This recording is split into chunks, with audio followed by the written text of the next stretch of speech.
And welcome everybody. It is Thursday night. And this is Attack on the Politicos. It is the NGSC Sports weekly political show. I am your host, Ralph Garcia, joined by, of course, the co-host. Lori at the moment is driving somewhere between 92 and 97 miles an hour, trying to get her ass home because she should be at home right now. So she says hello to all of you. And of course, we've got the coach. What do you say, coach? How you doing tonight? Hey, one thing for sure is we've always got something to talk about, coach. There's no lack of content on this show. As always, people, number one, we're here on Facebook. Check us out on YouTube at NGSC Sports. Please make sure to like and subscribe. Go to Twitter. I will not call it X, at NGSC Sports. And of course, remember the website, it is ngscsports.com, where you catch all of your current content. Log on to the website right now. You'll find different things going around. Let's see. The NFL playoffs, coach. Yeah. Lamar Jackson and the Baltimore Ravens will host the Kansas City Chiefs in the AFC Championship game for the right to go to Super Bowl 59. Coach, we already know the story of Patrick Mahomes, and the story of Lamar Jackson is he cannot win the big one. Well, here's his chance, coach. Yeah, it's not the matchup that I wanted, but I think that it's a good matchup. The Ravens have always been strong, mostly against the Steelers, though. They've really given the Steelers the hardest fucking time in the league. So yeah, it'll be an interesting matchup. Sadly, I think Kansas City's probably going to pull it out. Yeah. And Kansas City, the perfect example of don't pay attention to what we do in the regular season, okay, people? Because it's the postseason now, and we turn it up 3 notches, and different ball game. It's a different ball game. And in the NFC, they will be in Santa Clara, California, home of the San Francisco 49ers and Mr. Irrelevant, the last pick of the NFL draft 2 years ago, Brock Purdy, starting quarterback for the San Francisco 49ers against, let me just make sure I get this right, coach, because I got to, this is something that hasn't been said in 32 years. It's only been said twice in the last half century against the Detroit Lions for the NFC Championship game. The winner gets the right to play in Super Bowl 59. Look, coach, San Francisco, just like, Kansas City, Baltimore, one of the better teams in the NFL. They went to the Super Bowl a couple of years ago. Here they are back at the NFC Championship game, expected of them. But the story this year in the NFL, I don't know if you got the memo, coach, but the Detroit Lions are a good football team. I didn't get the memo. I actually had to see it for myself. And,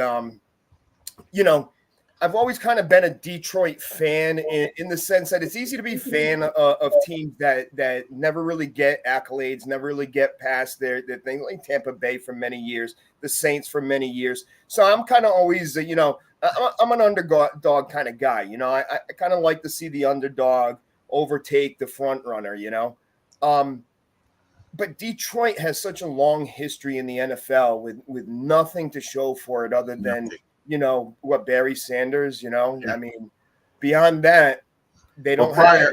Of course, prior to the Super Bowl era, the Detroit Lions did win 4 NFL championships. They were one of the best teams in the NFL in the 40s and the 50s. I was going to say, yeah. Of course, we're talking 75 years ago.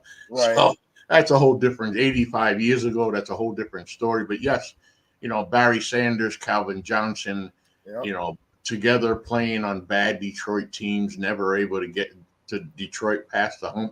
And it's something because remember that Jared Goff, who happened to beat the Rams and Matthew Stafford the week before to make it to the divisional round, now finds himself a game away from the Super Bowl. I'm rooting for the Lions and Goff just so that God can tell the whole world, fuck all of you. You shipped me out of fucking Los Angeles. You put me in the abyss in Detroit, and here I am at the top of the mountain. So looking forward to that. NBA swing, Jordan Rhea gives us Milwaukee Bucks fire Adrian Griffin. I don't know what happened there. He has the third best record in the NBA. It's a great job, and they fire him. But, that's what sports is all about. Shit happens. Nasser Kiraga gives us Nas's trip around the association, Volume 3, page 13. He takes a look at the Phoenix Suns. Of course, they do have the potent three, Kevin Durant, Devin Booker, and Bradley Beal. But so far, it has not worked out that way. The ACC gives us their complete 2024 Boston College football schedule has been released. And last but not least, John Doucette gives us the ACC basketball news and notes. North Carolina's win streak is now at 9. All that and more on NGSCSports.com, where we never stop. Politics. I have to get myself ready to share the show. So I have to set the coach up real quick here. So what are we going to talk about? First and foremost, people, as has been talked on this show. Okay, the conflict between the Israelis and the Palestinians, Gaza, that whole territory there, this has been going on for decades, for so long. We, the United States, have supported Israel throughout the years. So first thing to my brain dead idiots on social media, while you're talking about the Democrats and Joe Biden supporting Israel, I don't know. Last time I checked, we've been supporting Israel for a long time under a whole lot of presidents. So you sound like a fucking idiot when you say that, but that's okay because I'm used to that. So, Coach, we're here and we talked about this, Coach. And one of the things that we talked about is, of course, we're talking about the two-state option here and the current state of the conflict. The fact that Gaza, of course, has been run by Hamas. The Palestinians, what are they going to do? I mean, they're just a people living in a land controlled by this terrorist group, basically. Israel has made it no secret, and we have seen that territory shrink more and more as Israel continues to do what their ultimate goal is. If you ask Benjamin Netanyahu, just give it to me straight and tell me what you want, he'll tell you, I want the whole fucking land. So, Coach, here we are, and they're trying to broker deals, hostage release deals and all this. And now we're getting to the point where President Biden, the administration, and Netanyahu cannot get on the same page because Bibi has basically said, fuck all of you. I just want the fucking land. And there's like the stumbling block of the week when it comes to this issue is that about 4 days ago, articles were coming out about the agreements or the conversations that Biden had with Netanyahu and the concept of the two-state system.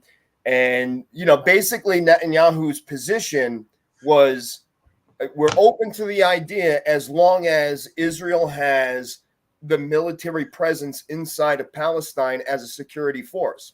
So to start with, they want to keep the Palestinians underneath an Israel dominant control. That's not going to fly, obviously, for the Palestinians. No. The interesting thing that came out earlier was with Saudi Arabia and the Prince of Saudi Arabia, saying that they could back an Israel state, which is something that the Arabs have never accepted. They've never accepted the concept of an Israel state to begin with. And he's willing, or at least the Arab nations are willing to consider a legitimate Israel state as long as there is a Palestinian state. So the two state options become apparent. The thing is, I spent a lot of time on this issue, and I started this has been going on for so fucking long. Like, how long has it really been going on, right? So I'm going to give you a long history lesson, if you will. Right. So I spent some time on this one. I kind of knew a lot of this already, but I kind of constructed it for us. Right. All right. So Abraham from the Bible, okay, is the patriarch of both Islamic nations and the Jewish nation. Okay. And how that came about was that Abraham had a son with his wife's maidservant Hagar, and Ishmael was born. Ishmael is the father of many generations that becomes the state of Islam, or the nation of Islam.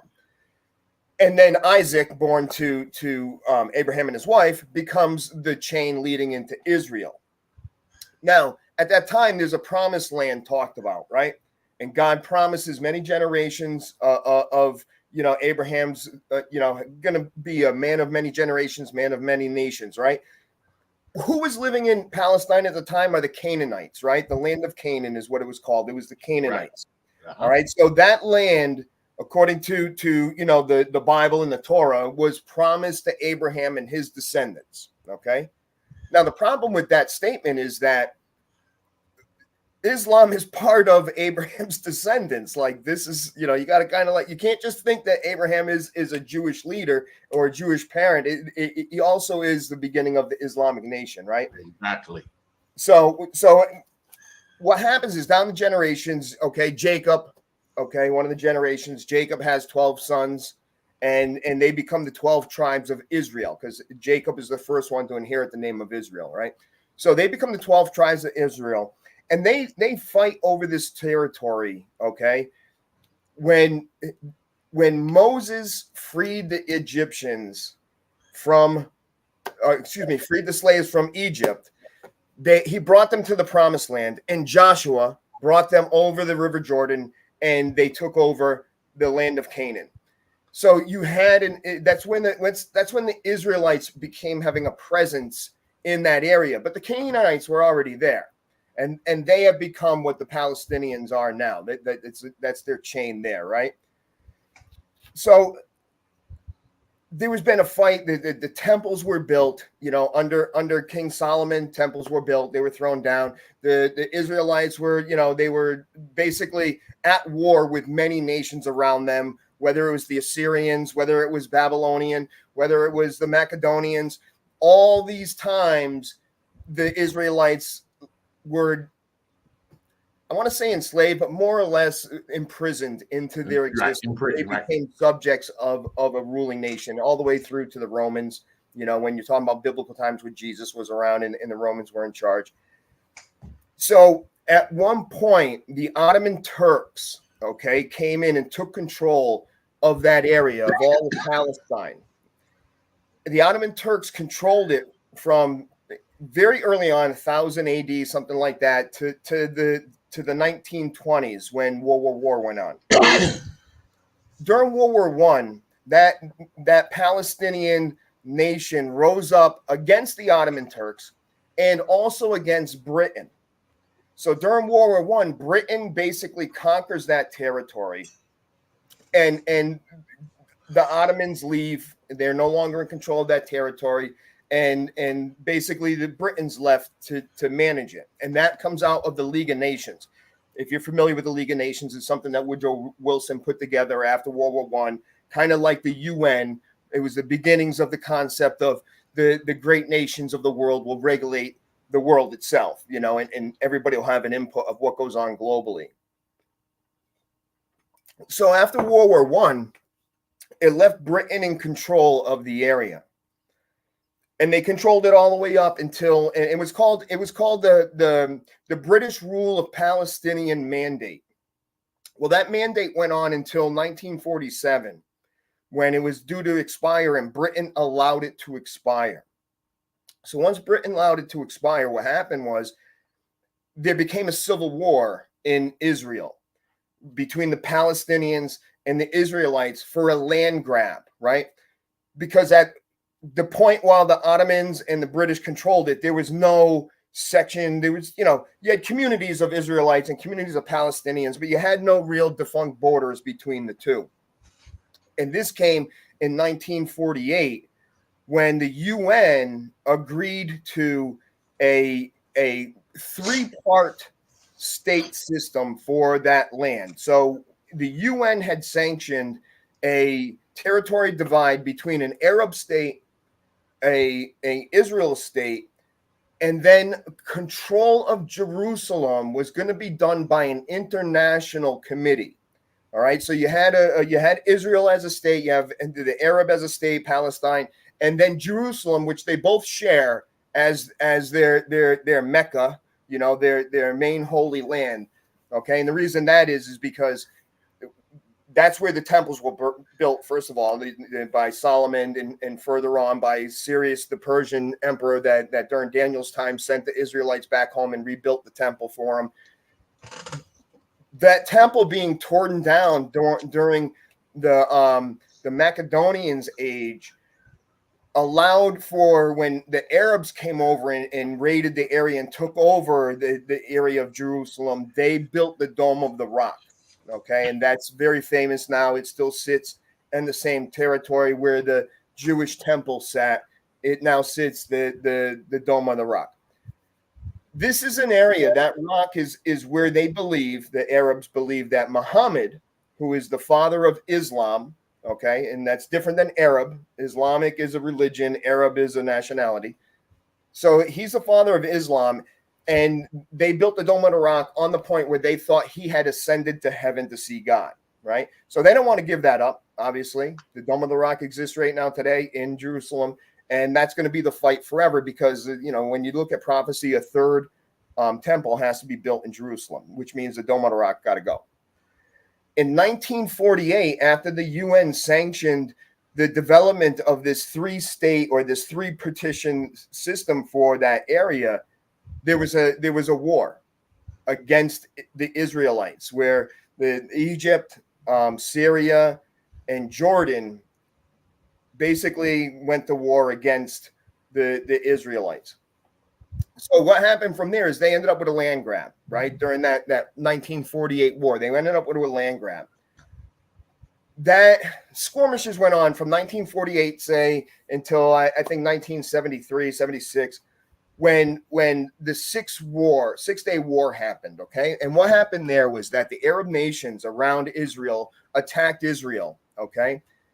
And they basically fought a 6-day war where Israel solidly defeated all those nations and ended up with the land that's still in question. They ended up with Gaza.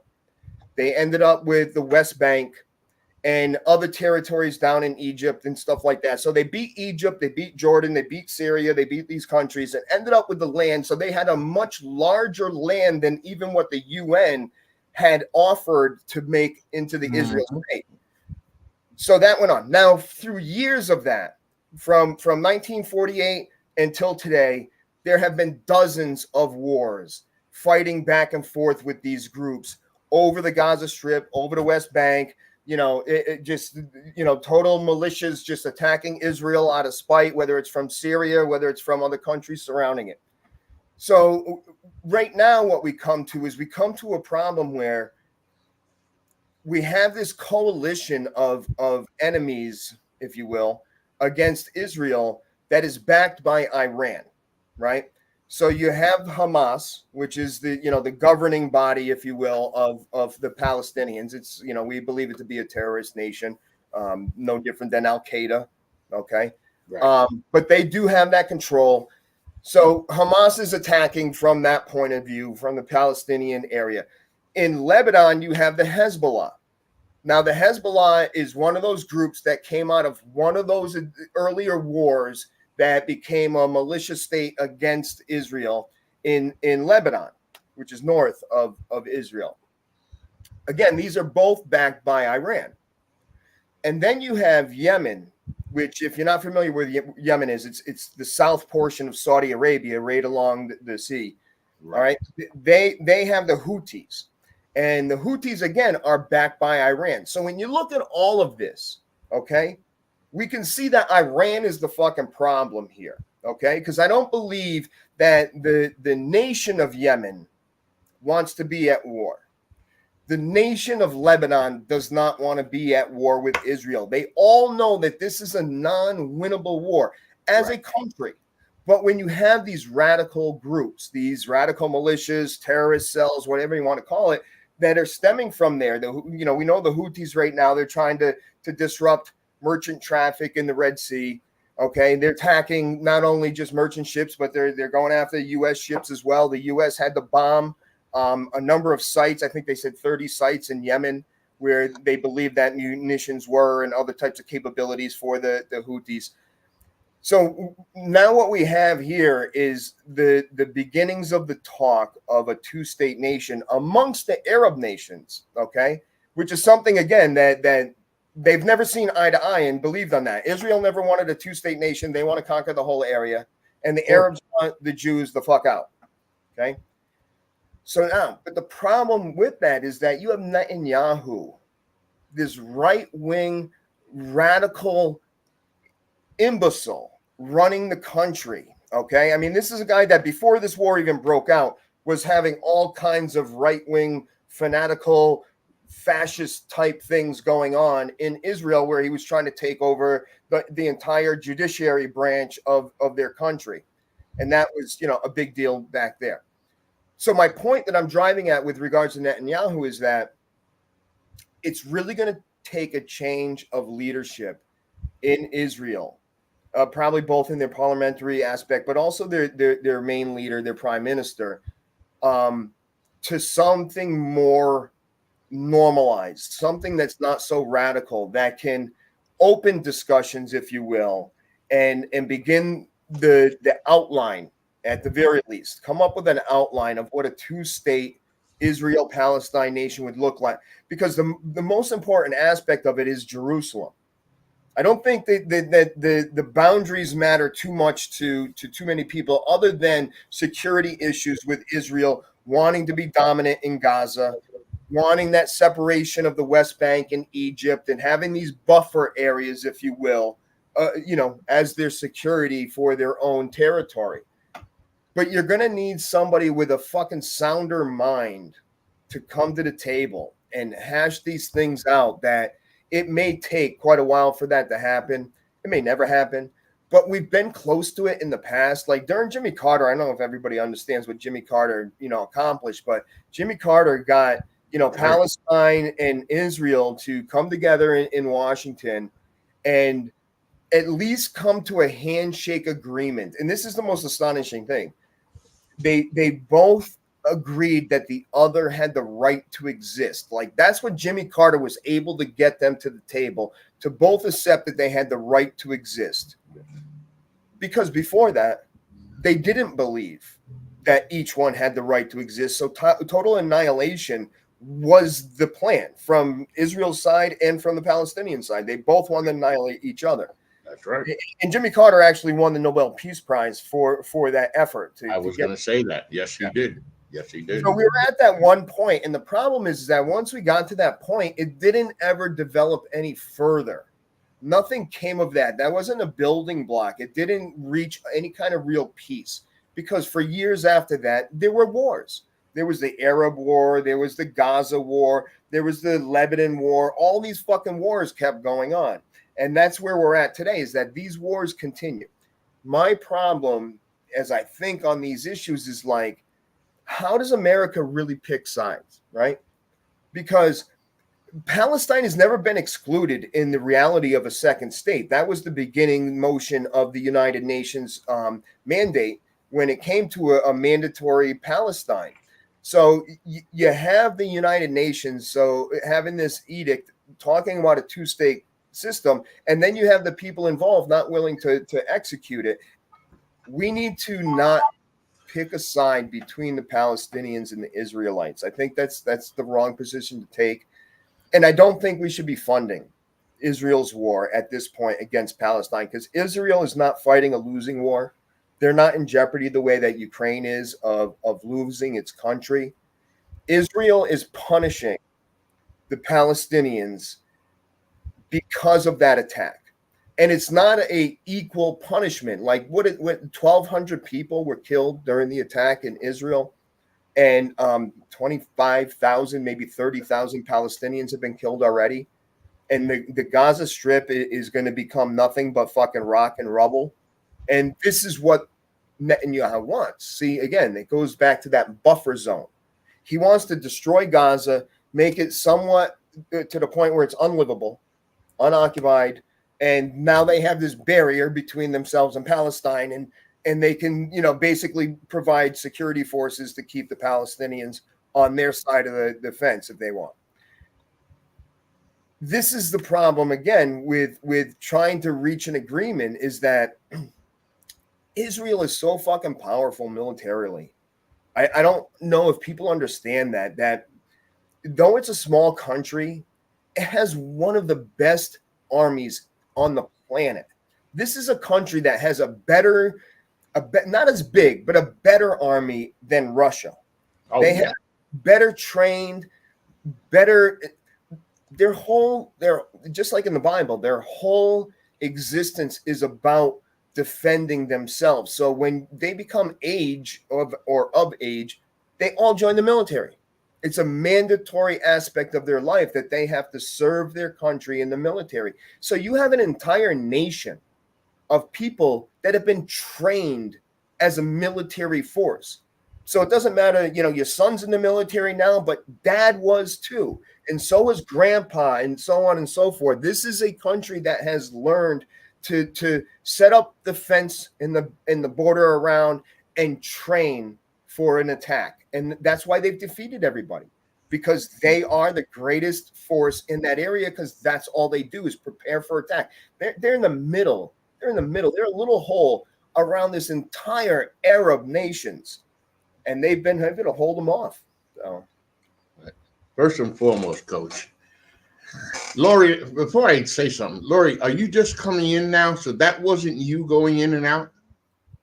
Yeah, I'm in and out. My earbuds were not working in the house. Oh, okay. So. I thought we had somebody else in there. Lori, I don't know if you heard all of that, but I want you to now, you have a homework assignment after that history lesson. You must read chapters 12 through 18, and I need a 1,500 word book report on everything that the coach just said. That was fucking great, Coach. I mean, seriously, that was great because you went into detail explaining how it began, why it happened, the conflicts in between, where we are now. And I'm going to hit a couple of points of your points. Number one, the biggest one is Netanyahu, the biggest fucking asshole, right? I mean, that we got going anywhere, right? I mean, Putin is Putin. That's another thing. But you said, and people listen, as human beings, our lifespan, if you live to be 100, you've lived a long time as far as within a body of a human being. 100 years is such a fraction of time, of our time. You cannot see it. If you measure 100 years in actual time in space, you can't see it. It's that small. But this man is determined to murder people. He's murdering people out there. I mean, okay, can I say something? Oh, please, Lori, please. Yeah. Well, prior to this October thing, there were a lot more Palestinians and Jewish people who were okay with the idea of going for two states. Now, I did miss part of what Coach said towards the end, so I don't know what he filled in on what's recently happened. But one of the things is they want to get Netanyahu out big time, but now there's at least 3/4 of the country at least wants to go, and they want to go as far right as they can. And he's far right, but he's leaning even further. So now they're at a point where they're basically saying to him, don't listen to what the United States has to say. We do not want to have two states. The Palestinians, they're getting angrier and angrier, and they're their level has risen too, where, you know, they want to go after the Jews. So it's in a situation where if Netanyahu decided that, oh, we'll go for the two-state, the majority of the country who hates him as it is because of all the crap he's pulled in the past, and because this attack happened to begin with on his watch without anybody knowing, you know, anybody really knowing about it when it was being planned for how long. So he's kind of in a situation too where he's trying to listen to his people, trying to keep power, trying to placate excuse me, placate Biden, but yet in the same token, now they're not going to do it. They're not going to do it. No, and The I'm, longer it goes on, the worse it is. yep, and I'm with you, Coach, because one of my questions here that I have in front of me was, should we keep funding Israel? And I'm with you all the way. You know, funding in Israel. And by the way, I always have a problem with a country. They got plenty of money, okay, but yet we as the United States are always sending these countries money and basically supporting them. Well, that's fine, and the support that the United States has had for Israel throughout these decades. But at this point right now, I'm with whoever. If it's the Republicans here in the United States, whoever it is time to stop this funding, or at the very least, because remember, as much, and great thing that you said, Coach, by the way, this is one of the mightiest military forces on the planet, period. One of the most disciplined and well-trained military forces on planet Earth. And for it being such a small, relatively small country, like Coach said, every male that exists there has been, is, or will be a part of the Israeli military. But it's gotten to a point where payback, is a bitch, but it's gotten way out of hand now. And these Palestinians, women, children, are being killed. And, you know, Hamas, when you look at Hamas, I look at it from 2 points of view with Hamas. Hamas, okay, as a terrorist entity, they're also trying to protect themselves too. They don't want to just come out in the open and say, okay, here, you know, kill me. You know, so they're going to use these hostages as leverage. And Netanyahu at this point doesn't even want to talk about, you know, we keep coming close to, let's get a deal to get these, because my thing is human life. Can we get these hostages out? If you motherfuckers want to go after each other, can we get the hostages out, get all the people, the civilians out, and then you guys can fucking kill each other if that's what you really want to do. And I'm speaking of Hamas and the Israeli military, the idea. But it's just insane. And the other question I have here, because you see now here in America that the right, the Republicans and the right, are now using this as a weapon against Joe Biden, making it look like Joe Biden is the first president in American history to ever support Israel. Oh, because, you know, he supports genocide. So let me ask you fucking idiots. Did he pick up the phone and did he tell Benjamin Netanyahu, I want you to kill every fucking human in sight? Come on, Coach. This shit is ridiculous. But my question is, this is having an effect, a possible effect on his reelection. You know, it certainly is having an effect on us.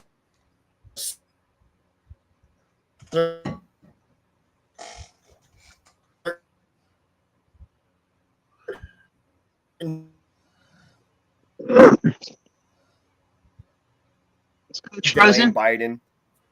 Joe Biden has no control over telling fucking Israel to stop fucking bombing Gaza. He can fucking say it all day long. It ain't gonna happen. Yeah. All right. Now, the other thing that we're doing in that region, you know, we're being attacked. The U.S. bases are being attacked in the Middle East. So when what we've been dealing with is attacks by Hezbollah, attacks from different groups in Iraq that are going after Syria. They're attacking military bases, and we've been retaliating against them. This is not an act of war. This is not a domination of a people. The actions that the United States have taken, even with the Houthis in dealing with the Red Sea and the merchant ships and all that, these are defensive actions that we've taken. But the trouble is, again, that you have you have a lot of Arabs in America and a lot of Jews. So the conversation, I had a conversation with a Palestinian at my bar, very enlightening conversation, but also in the same way, it was like, there's no way America can understand the fucking arguments that these guys have in the knowledge that they have of the differences that have gone on in that region in their lives. And so when you're thinking about it, I listened to this kid, you know, and not much sparked me to say anything controversial or different than what he's saying. It was more about an educational process for me. But the problem again is that we have to get to a point where both nations are willing to carve out boundaries. And at this point, I think that Israel, the only way they're going to carve out the boundaries is they're going to keep the West Bank, they're going to keep Gaza, they're going to create this buffer zone around them from the Arab nations, and Palestine can have everything outside of Gaza down south to Egypt, you know. And the kicker to that is that Israel has to be allowed to be the security force of the area, which means Palestine's not going to be allowed to have its own army, which it doesn't have already. And they don't have an army. I mean, Palestine, the Hamas attacked Israel with fucking motorcycles and guns. You know what I mean? Like maybe some hand grenades. It was crazy. Like yeah. This is like a fucking caveman throwing a stick at a fucking U-2 bomber. You know, like you fucking the difference between the capabilities of the two countries is incredible. But I think that it's going to take that they're going to have to concede those lands, just like what happened. See, those lands were won in 48 during the Arab War. Okay, Egypt, Syria, and Jordan won those lands. The Gaza Strip, the West Bank, the Golan Heights, all those things were lost to Israel in 48. But during the 6-Day War, when the Arab nations attacked Israel again, Israel conquered that and took control of all those areas. So to me, they have a legitimate claim, okay? If you and I are fighting over a fucking rock and I win and I get to put the rock in my pocket, that's my fucking rock. You know what I mean? And as far as I'm concerned, that's kind of like that wasn't the territory that the United Nations intended for Israel. Those territories were not meant for Israel when they came up with a 2-state or 3-state system where you know the international would run Jerusalem, but you lost it, and now you're fighting over it, trying to gain it back, and all these skirmishes, because they're not real wars, they're skirmishes. You know, they're just fucking troublemakers doing this. But I think that the bottom line is that Palestine's going to have to accept the fact that they don't have any presence in Gaza ever again. And that's what Netanyahu wants to make sure of, is that the Palestinians do not have any presence in Gaza ever again. Right, now there was a leader, an Israeli leader. He's in his 80s, and he thinks it can be done. The 2-state can be done. It can be. And well, yeah. And there's also somebody who was he was in charge of, I don't know, one of their not military forces, but in charge of like a policing type of force. And he's in touch with somebody who's a businessman now, who's a Palestinian, and he's in the United Arab Emirates, and he's very moderate. And they're having discussions on how to be able to have this 2-state solution. And so there are people who have had political clout within the country who are still pushing for it, and they feel that, you know, like Colin Powell, he wrote something out that they all try to follow. These moderates, where what's your exit plan? What's your this plan? How can we achieve that? And they say it is possible to do it. And the one leader, he's in his 80s now. I guess he was a prime minister there. He said it has to be pushed politically. It has to be pushed, and the people will come to accept it, because in the past they have come to accept certain things. But Netanyahu won't, because he's far right, and he's going further and further right because that's what the people want. He wants to stay in power, but we know how bad he is. I think that the point that I'm drawing from what you're saying, Laurie, too, is that the surrounding nations, when you're looking at Syria and Lebanon and Egypt and Saudi Arabia and Yemen and all these countries, it is not the country itself that is against Israel. It's factions. It's the Hezbollah. It's the Houthis. It's Hamas. Hamas does not represent the Palestinian nation. No, they do not. They do not represent them. They represent no different than Al Qaeda. They represent a faction of a radical rebel group, and the same with Hezbollah and the Houthis. But the problem is fucking Iran. Okay, Iran's the one that stirs the pot, that pours money into these rebellious. Yes, that's right. Yep. So you have to get with Iran, I think, to be able to settle this issue. And as far as I'm concerned, I'd love to fucking see Iran fucking turn into a crater as far as that's concerned. But took the words out of my mouth, Coach. They're fucking menacing people. And I have Iranian friends. But the politics of that, they're the ones, they're kind of like China, they're kind of like Russia. They kind of put seed money in the pocket of the opposition. So, the enemy of my enemy is my friend, so to speak, right? So they don't give a fuck about Hamas, but they're willing to fund it because Hamas is a pain in the ass to Israel, just like Hezbollah is a pain in the ass to Israel. So I'm going to pay for that. Houthis, pain in the ass to Israel. So Iran is the fucking problem in the Middle East, not these other radical groups. It is Iran. And it's something how, because speaking of the Houthis, they're causing so much commotion out there in the Red Seas with the merchant trade. And these ships are having, and people, I was asked by one of my grandsons. He says, can't they just go another way? Oh yeah, they go another way. The problem is that other way is so fucking long. It's so out of the way. And it affects trade. It affects supply and demand. It affects so much. And they know this. And like you were saying, Coach, Iran is the one that's the problem. For me, just drop one on Iran and turn it into fucking dust. Because like you said, they don't give a fuck about the Houthis. They don't give a fuck about Hamas. They don't care about Hezbollah. But they're going to fund them because they serve Iran's purpose, which is to cause all of this conflict. It's hell. And sometimes you look around, right? And a people can be so passionate, so empathetic, so good, yet a people can be so evil and thirst for power so much. Netanyahu proves that his only goal in life is power. He just wants power. He wants control. And people like that put the Palestinians in a position where they are. Because, Jesus, you know who's suffering through all of this? The Palestinians. Like you said, Coach, 1,200 people were killed. How the hell Hamas pulled that off? I mean, you talk about, in sports terms, one of the greatest upsets in the history of mankind. How the hell Hamas went in there and fucking broken down Jeeps, slingshots, fucking like toy guns, and they. You know what it reminds me of? I have to laugh here because what it reminds me of, that way you were describing it, right?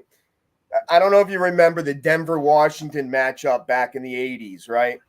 Where Denver, they get the ball, and it's like Elway's first play from scrimmage is a fucking touchdown.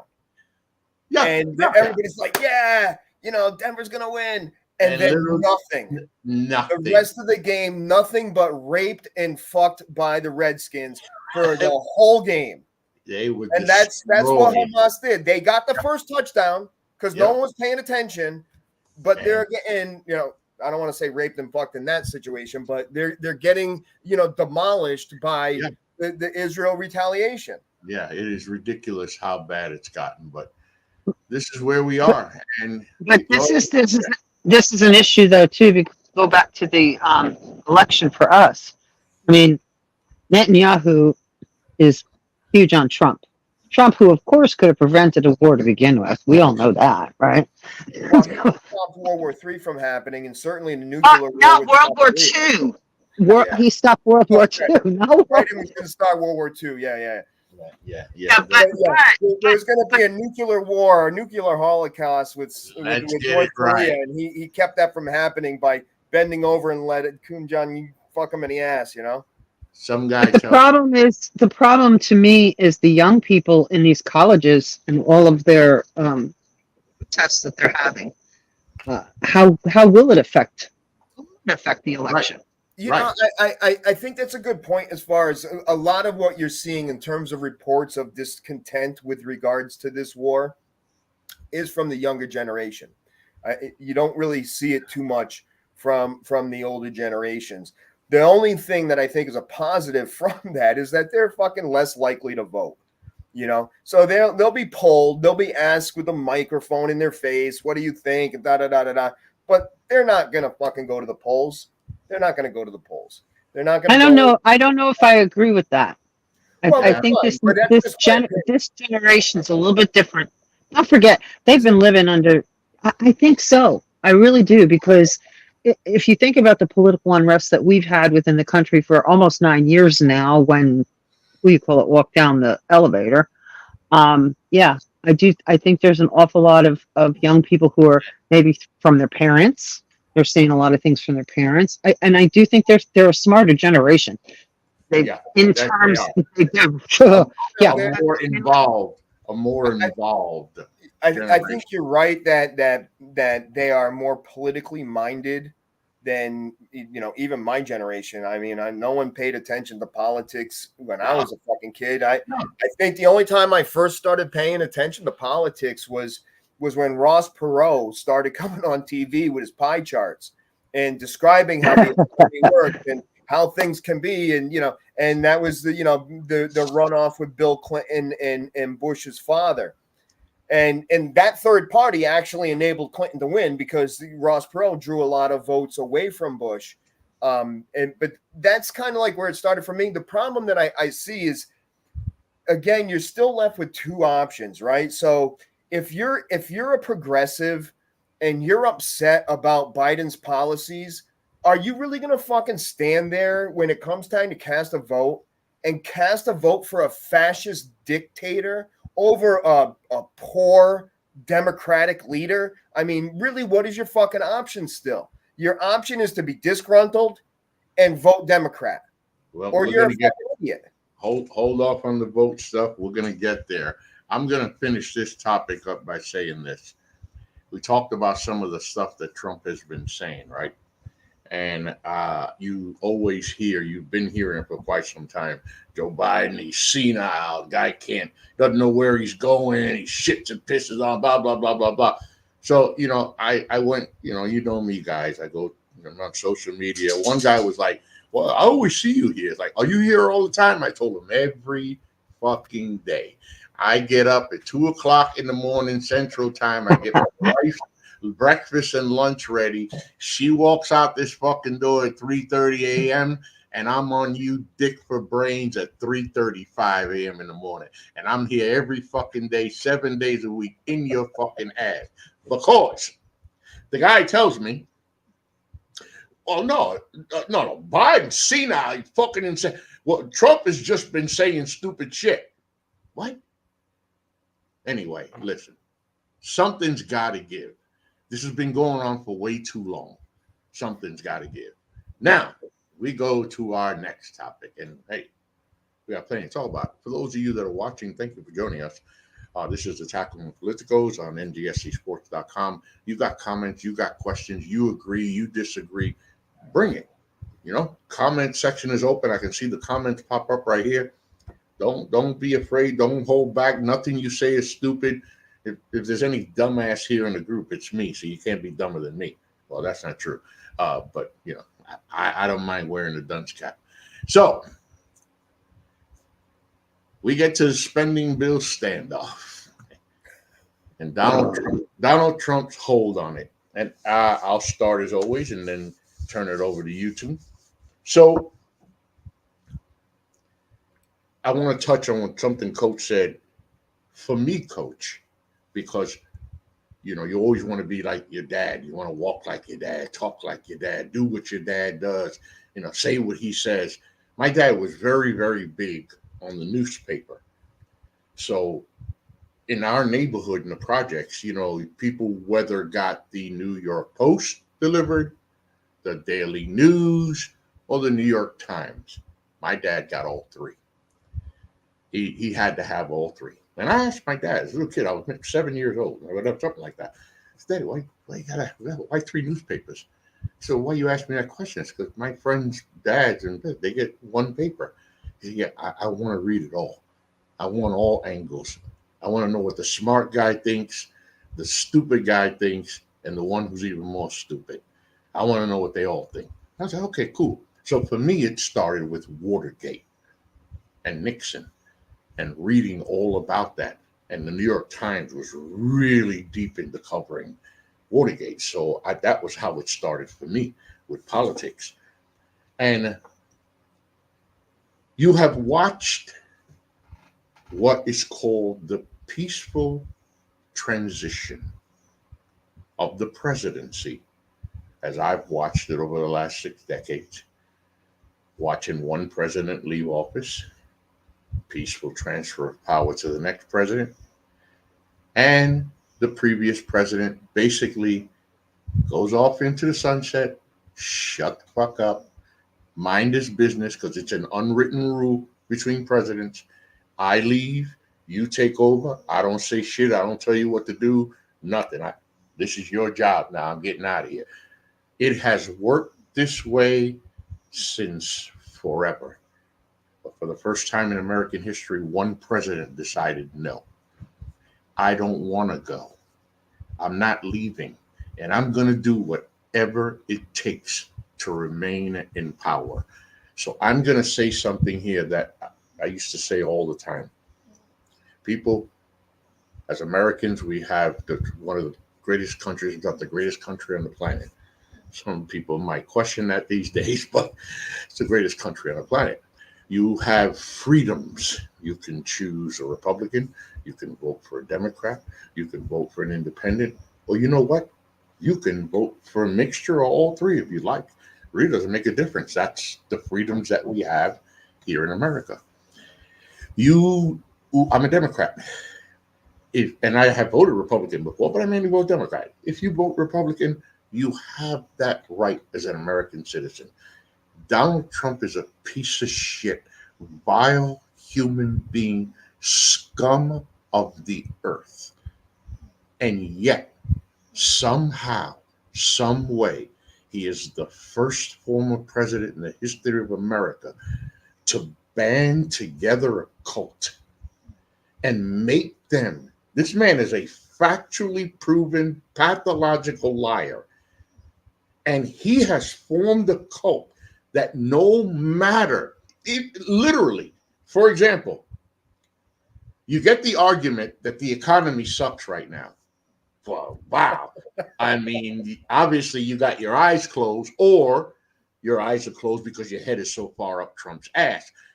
And I told the guy just a few minutes before the show began, he said, well, what's your proof? Well, I told him about the stock market, the S&P, unemployment for 22, 23 consecutive months under 4%, the GDP, waging, all that stuff. But I told him, you know what? That's not even my proof. He said, well, you gave me all of this. What's your proof? My proof is Donald Trump out of his mouth just said he wants the economy to crash. Do you think that he wants it to crash because it's so bad?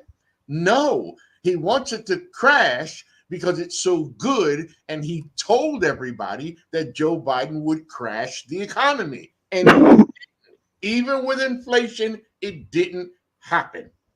So now we go through these stopgap measures with these fucking temporary these resolutions that last 45, 60 days, whatever the fuck they do, on a spending bill for a country that can't pay its fucking bills, basically. So much deep in debt, $34 trillion in debt. And so always with a spending bill, you've got, well, tit for tat. I want this. We got to have this. We got to have that. Well, now we're not going to have a spending bill.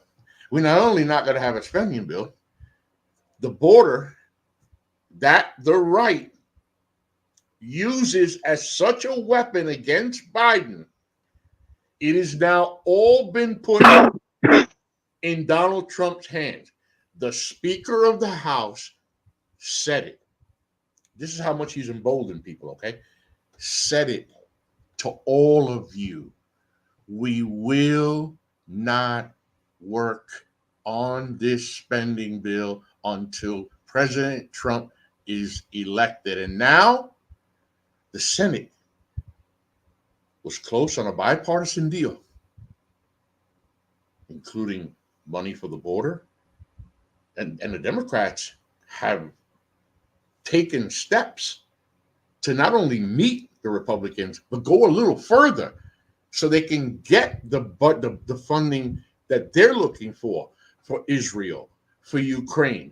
And now I turn it to you, Coach, when I say, now Mitch McConnell turns around and says, you know what? Fuck that too. We're going to leave it in Trump's hand. Meaning, for all of you motherfuckers out there crying about the fucking border and all this shit, the Republicans don't want to do shit about it, Coach. You know, the most interesting article that I saw was a statement by Lindsey Graham. I don't know if you're familiar with his statement, okay? Oh, boy. But he comes out and he's talking about the Senate bill that they're putting together, the bipartisan Senate bill. And he clearly is sending a message to the House Republicans. And he says this. He says, we will not get a better border policy plan under Donald Trump. This is the best we're going to get. Donald Trump cannot even bring a better plan. And the reason why he's saying that, the rationale from his standpoint, is that right now, you have an agreement with Democrats and Republicans working together to come up with a comprehensive border security plan. Democrats are giving up a lot of the points that they didn't want to give up, like pathways to citizenship, right? The Republicans are looking up, strengthening the resolve against asylum seekers and reducing the aspect of paroling these immigrants where they're allowed to leave and go off into the country and have to come back for a court date and stuff. So they're looking for higher restrictions. The Democrats are going along with it. Outside of probably pissing off the progressive side, the Democrats are like, okay, you can strengthen the parole, you can strengthen the asylum. We don't need citizenship pathway right now. Okay, we're going to give you another $15 billion on top of these policy changes.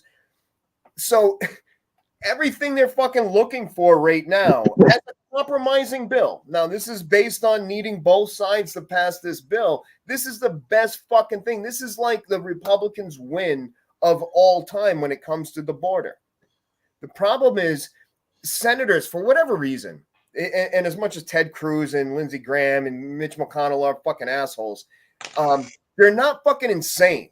Right? They're not insane like the House people. House people, you don't need to be respected by your entire state. You got to be fucking liked by your neighborhood, right? That's how Marjorie Taylor Greene gets in, and Gates and Bobart and all these fucking Freedom Caucuses wackos, because they just have to appeal to a couple thousand people, maybe tens of thousands of people if they're in a bigger state. Jim Jordan. That's a great point. Great point. But these people would never represent the entire state. They would never qualify to represent the entire state. So you have the Senate right now trying to tell the fucking House, this is the best deal you're going to fucking get. Shut the fuck up and go with it. Exactly. And then you got the radicals like Marjorie Taylor Greene go, if you take that fucking deal, I'm gonna go ahead and petition for you, Johnson, being the speaker, to get exiled, and you're gonna get kicked out like McCarthy. And what more do you want? The problem is they don't want any more. They don't even fucking care about it. No. The border is a red herring. This is an argument they want to continue. They don't want to give, and they even said it. They literally said it. They do not want to give Biden a win. They don't want Biden to look like he's strong on the border. They don't want to give the Democrats anything where they can campaign on over the next 8 months about border control. They would rather see the border go to shit so that they can have something to complain about. This is the effectiveness of the Republican side of the government. And it's the only thing that they have that they can even campaign on. There's nothing else that they can campaign on. Well, the Biden crime family. Oh, yeah. Oh, right. Yeah, they got the Biden crime family and the fucking border crisis. There's been a crisis on the border since we fucking stole the border from Mexico. What the fuck? Lori, go ahead. No, I'm every single thing that Coach has said, I'm in full agreement with. I mean, this is ridiculous. There is nothing. What is Trump actually going to run on? He's going to run on exactly what Coach said. Oh, everything the Biden stole and everything that's bad about him and the border. Because they certainly aren't going to be running on. He's not going to be pushing big time for anything when it comes to women's rights. We know that. No. Right? No, that's it. The border. It's the red herring, but it's what the people are eating up too. The only thing that I was thinking is if people really think about what's going on in the state of Florida right now, because of what DeSantis has done, we don't have our crops being picked. We don't have the construction. I mean, roofers, you can't get any guys. You used to be able to walk, be able, yeah, right. There'd be a corner and they'd stand on it. They've all left the state. So now you got people here who if they're smart enough will say, what the fuck? We need those people. But I don't know that they ever will. Right? That's a joke of it, Lori, right? This is because the message from the right is they're coming to steal your fucking jobs. But when there's nobody to fucking work the fields, there's no fucking line in unemployment leading to the fields for this white population. No one's trying to go and take them fucking jobs. No one wants to pick fucking oranges for 12 hours a day, you know? But the migrants do it happily because this is the best opportunity they've had to be a part of an economy, to have a financial existence. This is fucking great for them. But you can't get a fucking lazy ass crackhead off his fucking couch to go pick a fucking orange for, $10, $12 an hour. Good point. No, but let's lower the age for kids to be working. Like we'll go down to 12 years old. Right. Let's go back to like 1850s fucking child labor existence and fucking manufacturing jobs. I heard something, guys. This really blew me away because one of the things that, as a minority, me as a minority, you wonder, I wonder, and I've wondered for years. So how does a black person, how does a Latino vote for a fucking Republican? I mean, it's a, Coach, it's like, listen, my wife is black, right? Really? My whole week is now Thursday. My whole week is been a question mark about how the fuck do black people support this racist clown? It is unbelievable. And culminating right with Tim Scott. I mean, what he made himself look like a fucking fool. Holy shit, man! You want to talk about a friggin' house slave? This guy has privileged life. Now, I don't care about his backstory. He uses his backstory as some way of explaining why it's okay for a black man to be a Republican and, we should be supporting. Guess what? No fucking way. You're an asshole. You know the segue to your existence, the goal that you have has to go through the white man's house. You're only going to gain your freedom if you please your master. And that's what he's doing. And it's completely ridiculous. Like, I was just talking about this, an hour ago with my wife, maybe a little longer since we went on the show. But that's great. That's great. It had to do with Clarence Thomas and Tim Scott are the biggest, in her words, Uncle Toms she's ever fucking seen. They're proving slavery still exists in another form. Because like you just said, Coach, all they're doing is serving their white masters, right, just to get to where they want to go. But check this out. So I'm listening to AP News. I don't know who it was, but it's a group that's talking. And this woman, she's a Latina. Great article that she wrote. She was talking about it. She has interviewed thousands, literally thousands of immigrants that have come in, that are here legally. And they are going, so they say they're going to vote for Donald Trump. So her question to them is, why? Why would you vote for the guy who separated families, who locked kids in cages? Yeah, we know Obama did it too. It's okay, stop that. Okay, all the shit that his border policies are racist. Why? Here was the most consistent response, or what she got out of it. So crazy. These migrants come into America with a dream, like Coach was saying, picking fruit, all the hard labor that they do, and it's hard labor. Okay, this guy, I don't want to do that shit. I can't do that shit. Okay, they do it because the money they make and the purpose they get is more than they've ever had in their life. For them, they're rich beyond the means that they've always been accustomed to, and those family members and friends back in their home country.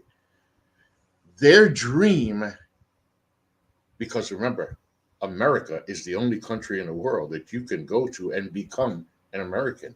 You're not going to go to Iran or to become an Iranian. You're not going to go to Russia to become a Russian, okay? But you can come to America from anywhere and become an American.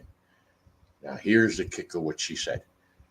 What she said was, these immigrants are looking at the system here, and they're telling themselves, I'm seeing a place now where the way for me to fit in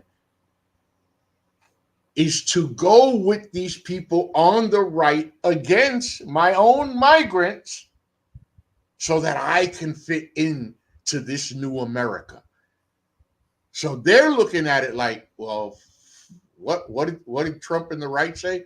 Well, yeah, I'm with him. Yeah, fuck these motherfuckers coming across the border. Get them, lock them up, to send them back. But you were in that fucking position. What the fuck? This, and by the way, Donald Trump's an asshole. He's a vile human being. He's a scumbag. But holy shit, this is one of the most powerful human beings that we have seen in our lifetime. The influence that he has, Coach, unbelievable. You know, here's my plan, right? Be right back. Keep going. Let's do this. Let's put every single person in America, illegal, migrant, citizen, in a fucking testing scenario where you pass the citizen test. All right? Yeah. This Good is a point. pretty comprehensive test. Like my wife, her segue is she was born in Jamaica. She grew up in England, and she came over and became a resident alien in America, and eventually applied for citizenship and had to take a test. Now, I helped her study for that test. And in doing so, I realized that, wow, there's a fucking lot of shit that I didn't really know. You know, even though I took civics in high school and shit like that, I really didn't fucking know all this stuff that she had to know. Some of it I did. Some of it is generic. But put them to the test. You got all these fucking radicals that want to claim America like the home of the brave and the land of the free and all the fucking Second Amendment. You know, there's more than 2 amendments in the fucking Constitution. That might surprise a lot of people. Right. So let's put every American to the test. If you pass the citizenship test, you can stay. If you can't, you put on a fucking ship and you're left in the fucking Atlantic or the Pacific or somewhere down in the Caribbean, and you know, you're fucking just cast out of America. Because I'll tell you what, a lot of fucking immigrants will pass that test because before an American does. Get here. Yep. Before an American. You got some fucking hillbilly sucking, you know, ginseng in friggin' West Virginia. Get rid of them. They don't fucking deserve to stay here if they don't know their own country's history, the facts of our constitutional republic. If you don't get it, get the fuck out. That's like the guy. Remember the father of the son that was killed, and he's holding up the Constitution. Yes. His chest pocket for Trump. This is what I'm saying. If you believe in America so heartless, and you got Second Amendment tattoos and shit like that, then you should be able to pass a fucking test. That's right. No, not just Second Amendment tattoos, because we've got plenty of the Trumpers who probably do have Second Amendment tattoos. That's what I'm saying. No, but they don't know anything further than that, Lori. They don't know anything further. They don't know the 14th Amendment. They don't know the change in any. There's so many amendments beyond 1 and 2. Think about this. I've seen so many people get interviewed, whether it's on late night TV or it's something on YouTube that I'm watching. They ask them who the president is, or they'll mention the first president was, and they'll mention different people who are important politically and to our country, not just a celebrity, and they don't even know who they are. This is the best trick question that there is when it comes to presidencies, and you're talking about the first president. Do you know the name of the first president? Is not George Washington. Okay. When America was developed, they had the Constitutional Council that occurred before America's war for independence. And we created a president at that point in time that was not George Washington. George Washington became the president after we defeated the British nation for our independence. But we actually had a president prior to that, which would be on your test. And I'd fail. I'm saying, I mean, there's so much fucking history that people don't even know. Yes, we had a president before fucking George Bush. George Washington. Gary Stark is one of my brain dead, and he just won't shut the fuck up about this. And he keeps saying we're better off under Trump's leadership, lowest unemployment in 50 years before COVID. Right. I told him, Dick Fur, you can't pick and choose a part of a presidency. A presidency is the entirety of the presidency. You can't just pick the part that's good. So in return to that, first of all, that's not true. Okay, the lowest unemployment rate is not true under fucking Trump. I mean, certain presidents in the early 80s, whether it was, I want to say it was under Reagan, it was like 2.5% unemployment rate. But beyond that, Trump also had the highest unemployment rate in history. Beyond the Great Depression, where people lost their fucking jobs, COVID shattered all fucking numbers, right? Right. And I was talking this. I go back and forth with my nephew. I love the kid. He's great, but he's a libertarian. He's totally fucking right wing, and he keeps sending me all this fucking. We argue, so he'll send me these facts, And every time I pull up a page, it's like done by some, right wing religious group or some right wing, Republican committee, and I'm like, man, you gotta. Let's find some independent sources here, because all you're sending me is propaganda. I'm sending you fucking stuff that is not associated with a political party, and you keep feeding me back this fucking propaganda. And that's what they've been good at. That's exactly the problem with America right now, is the right has been so good at feeding propaganda because they know those racist base people will bite and chew, whether it's immigration, how about Tucker Carlson? I know a year or two ago, longer at this point, was pushing this whole replacement theory. Right. Where the immigrants coming into America are intended to replace you, not only take your jobs, but replace you by voting for the Democrats. And so they're going to take the power away from the Republicans, because the Democrats with their open border policy are letting all these people flood into the country so that we have new Democratic voters. This is their fucking thinking, and they don't get it, right?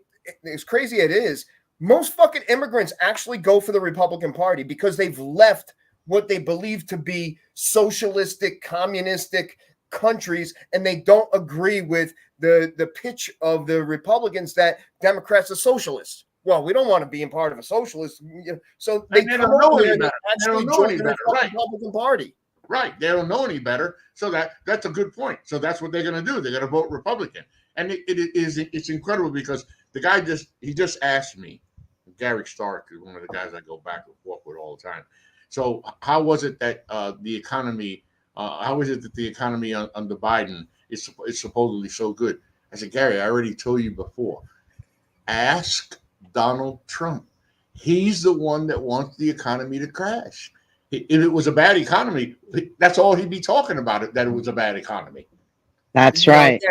I had this same conversation with my nephew about the economy. And, because he was saying the country would be so much better under Trump, blah, blah.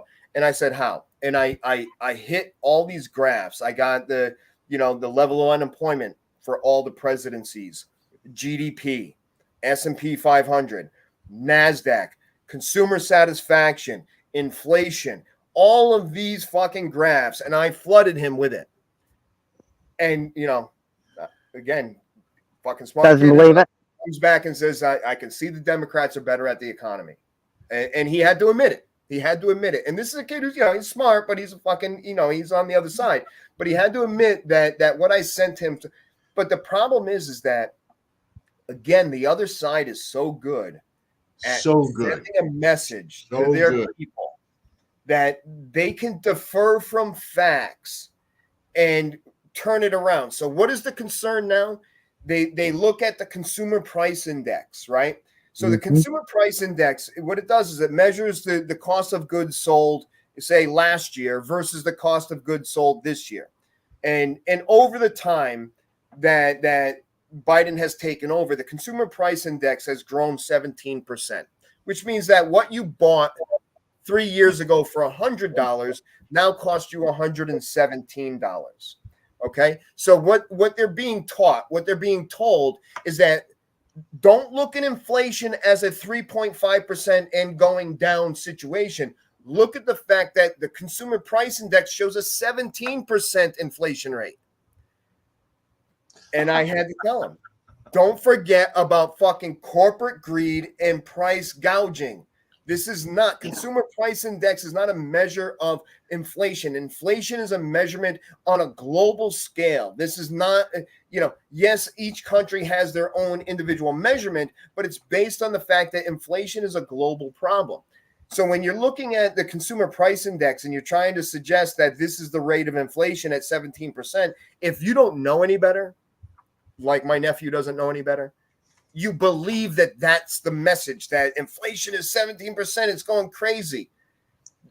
That is no. Yeah, but you know what? A lot of people base things on too, which makes me think. What are the gas companies going to do? It's gas. They'll say, "Oh, gas is so high. Gas. We got to go for the Republicans because the gas is so high." They're into drilling and look at the price of gas. When gas goes down, like it has been, it's better for the Democratic Party because that's what people are measuring this cost of inflation in their mind. Yeah. Not just food. It's gas. Yeah. Because you get gas all the time. The trouble I see with the gas pricing index, if you will, right? Because I had, again, this is a conversation I had with my nephew. I said to him that, gas prices are below $3 a gallon. And he's like, where? And I'm like, what do you mean where? I just paid fucking $2.87 a gallon. It's fucking, every state is going to have and he's like, I just paid $3 and something. And I'm like, well, what's your tax rate? What's the taxes? California is probably still $4 a gallon because of the taxes, not the cost of oil or the barrel per barrel cost that has gone down. But each state has its own level of taxation, So he looks, he sends me this message about, okay, the national average is like $3.03 a gallon. And like, this is a disputable point when I said it was below $3 and you're telling me it's $3.03. Like, what the fuck? It was $4, like, at the highest fucking point. See, that's my point, though. Everywhere else. That the fluctuation of gas has an awful lot of effect on what these people think.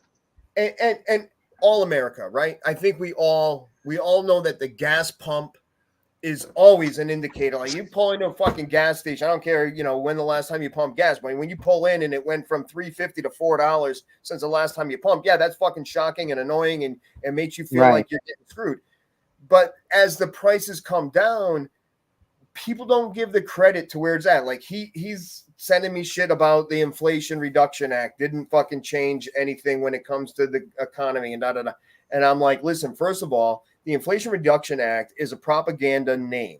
Okay. It was named that because inflation was a fucking problem when they were putting this together. But what it encompassed was a lot more than just dealing with inflation. It had to do with dealing with infrastructure, dealing with all this business that America has to take care of. They just named it that because it was groovy at the time because inflation was being talked about. Like the name. We all do it. We all do it. Freedom Caucus. The Freedom Caucus is fucking propaganda. They're not for freedom. Yeah. They're for restrictions. They want to take away your rights.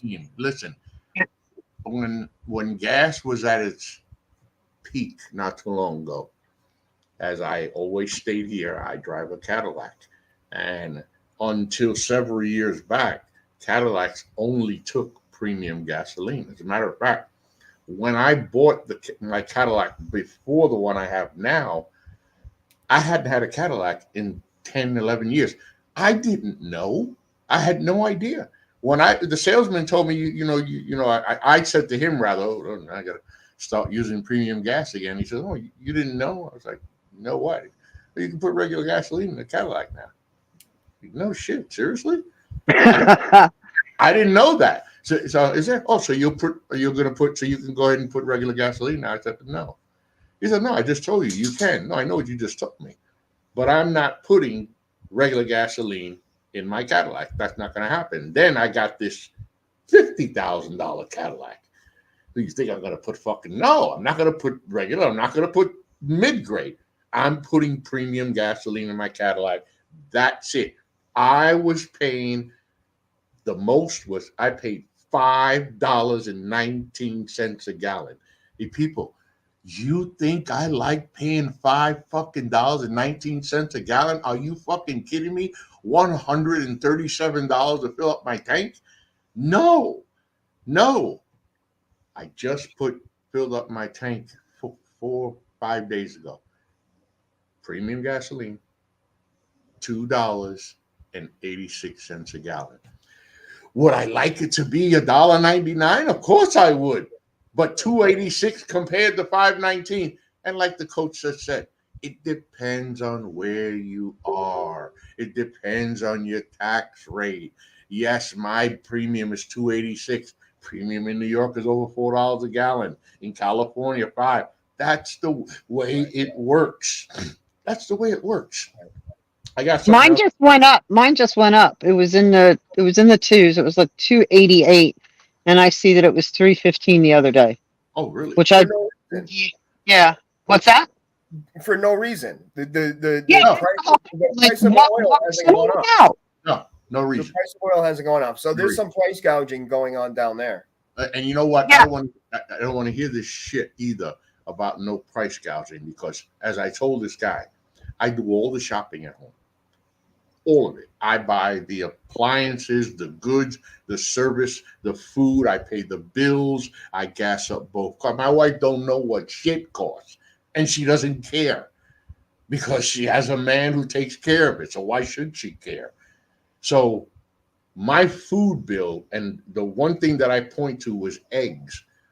I buy the 218 pack that's wrapped in cellophane, and I was paying $3.99, let's say, before the shit hit the fan. I watched that fucking 218 pack, that double 18 pack go from $3.99 to $7 fucking dollars, $9, $11, and I paid as high as $13.12 for 36 fucking eggs. Blew my fucking mind. My wife was like, hey, we're gonna have some breakfast today. No, I'm not using those fucking eggs. Are you out of your mind? Now I'm paying $4.74. I'm not paying $3.99. I'm still paying a little bit more. But please don't tell me that price is not coming down. Coach, you brought up a good point on the bread last month. Kroger's and Walmart. Walmart's a bigger conglomerate that can afford to buy bulk at a different price than Kroger's. So Kroger's is going to cost. It's costing me $4.29 a loaf of bread at Kroger's. Hell no, I'm going to go to Walmart where it costs me $2.99 for the same fucking loaf. Right. So it's ridiculous. And one last thing I want to add. Milton Friedman, an American economist and statistician who received the 1976 Nobel Peace Prize in economic sciences.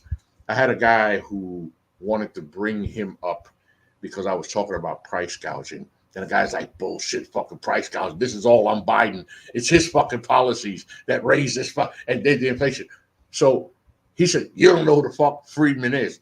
Yeah, yes, I do. Let me tell you how much I know of Milton fucking Friedman, okay? And I told him, because I know this, I didn't have to look it up. One of Milton Friedman's biggest lines is basically that corporate greed can have an influence on inflation. But remember the most important thing, that for a corporation, the most important thing is not the consumer. It is the shareholder. That's who comes first. So they have a right to raise prices to whatever they want to raise them to and keep them there as long as they want to keep them there, because their obligation is to the shareholder, not the consumer, and they know the consumer is going to pay the price. I just made the example with my gas and my eggs. I think I wanted to pay the cheapest I could get the fucking eggs was $13.12. I'd have a fucking choice. Do you really think that this person understands that term shareholder? Okay, because shareholder, let's put into perspective, right? When you have a corporation, just generically AT&T, right? Shareholders are not the guys at the bottom that own some stock in their IRA or in their 401k and shit. That has nothing to do with shareholding. Nope. Shareholders are the rich people that governed that corporation, whether they sit on the board or they hold executive positions and are granted thousands upon thousands upon thousands of stock options throughout their career. These are the people, the mega rich at the top of the pyramid, that are the shareholders. All those other people that have a couple shares here and a couple shares there, you don't even fucking measure what these people up at the top are getting, because they own millions of shares to your 2 or 3 shares. That is the problem with people thinking that when they hear shareholders, they're thinking, oh yeah, the average guy that owns money, we got to worry about him. No, you're talking about the fucking rich people enriching themselves and making sure that it stays that way. Yeah, and that's the way it goes. Let me see. Was that Lori? Lori, you there? In and out. Can you hear me? Yeah, we can hear you. We can hear. I just wanted to make sure. I'm here, but I don't know why I don't have you on screen at this point. Well, we don't know why you're not on camera. So, you know. Let me leave and come back in. What? Do what? I'm going to leave and come back in again. Okay. Leave and come back and turn the camera on. Okay. I tell you, she drives me crazy with that. But yeah, it's just bullshit that somebody's going to say some shit about the corporate greed has. And like we've said before, Coach, if Biden, well, let me say this first. In school, we learned in economics, supply and demand. Supply and demand, plain and simple. And I remember when my classmates, you understand that? And I didn't understand why they didn't understand. If there's a huge supply of products and there's no demand for those products, then the cost goes down. For me, it was always pretty simple. I didn't understand what they didn't understand. So I explained it to my classmates. Think about a warehouse. And this warehouse, the size of a football field, and it's full of food and toys and everything you could ever need, appliances, everything you could, and they have so much of each item.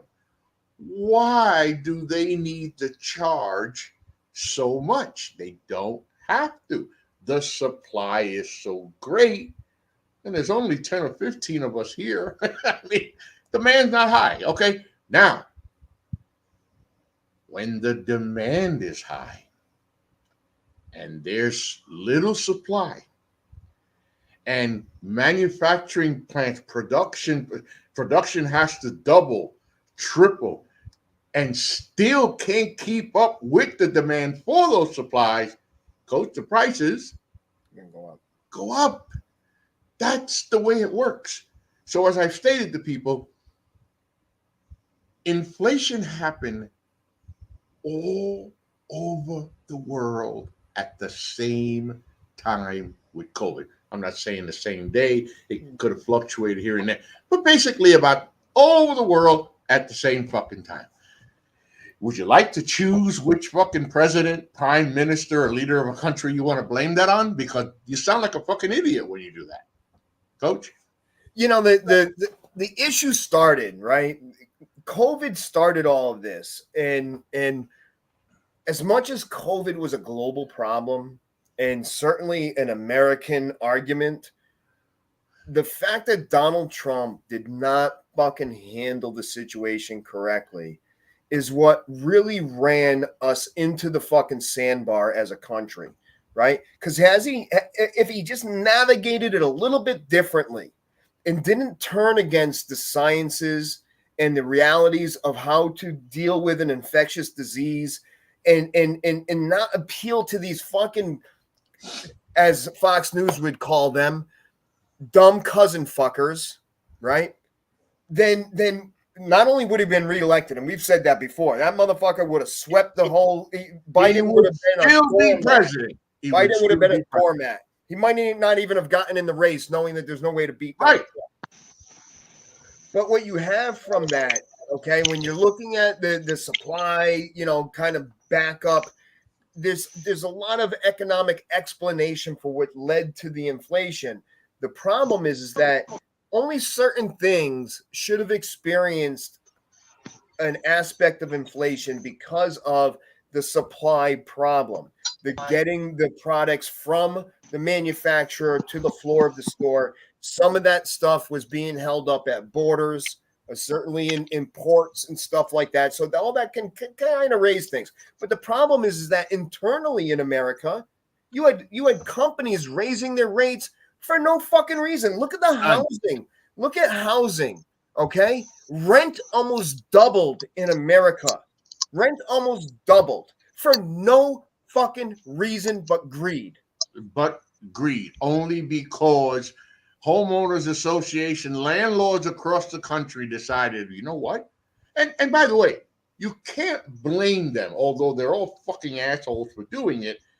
Business is business, and they said, well, wait a minute, hold on.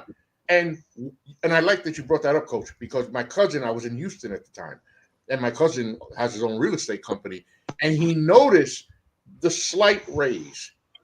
And he says to me, it looks like these landlords and homeowners said, and the housing market in general said, well, they're paying that price with ease. Let's go up some. And they kept going and going. There were houses, as I was looking to buy a house or rent a house, I saw some rentals that were like $2,200 and $2,300 for 3 bedrooms. They're like, what are you, out of your fucking mind?